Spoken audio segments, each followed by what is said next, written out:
Okay, quick one here about something called frames of reference, or at least that's what I'm referring to it as. I'll use an example to demonstrate this because it'll be quicker and I think more effective.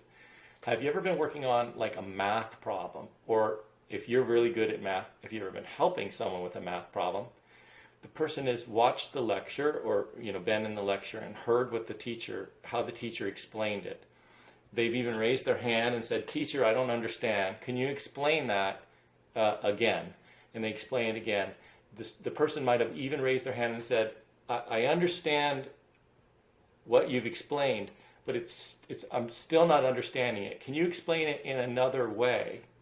And the teacher says, "Sure."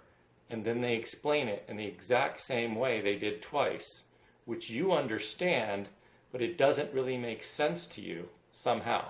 And you don't know how to ask them to convey the information to you any other way. All you know is they're very confusing.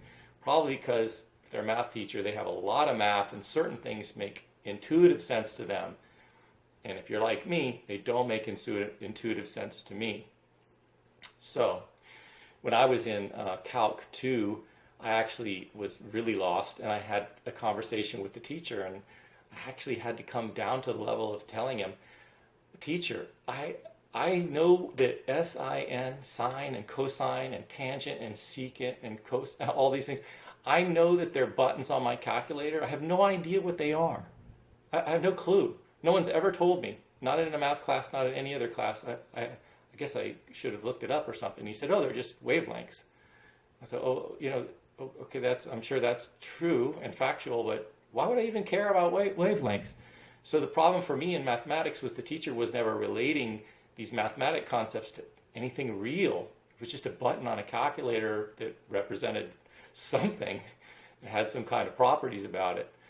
So you've had that scenario where you've had just eminent difficulty in understanding someone who clearly knows what they're talking about and are telling you correctly the answer.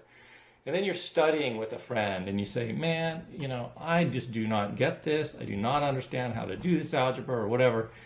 And your friend says, "Oh, it's easy.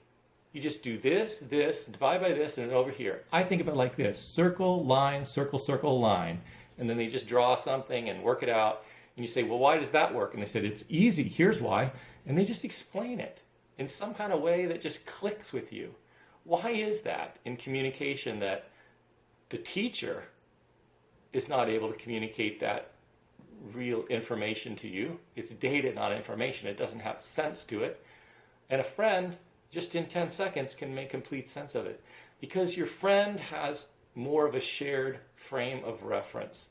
They had to understand it from nothing as well. And so they used visualizations and concepts that are more similar to the things that you understand in your life.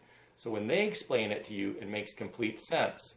But the very smart math professor isn't your age and doesn't share that life history with you, doesn't have those common elements in their brain. So they don't have a means by which to teach you that way. So when you're communicating with someone else and you're absolutely right and factual, that's not enough. You need to get to know the person as best you can and use language that will have meaning to them. The importance in communication is not that you're right. The importance is that what you mean to convey is received and understood by that other person. That's when you're a success. Being right is really overrated. You can be right and not effective. And you can be not as right, but highly effective and go a long way.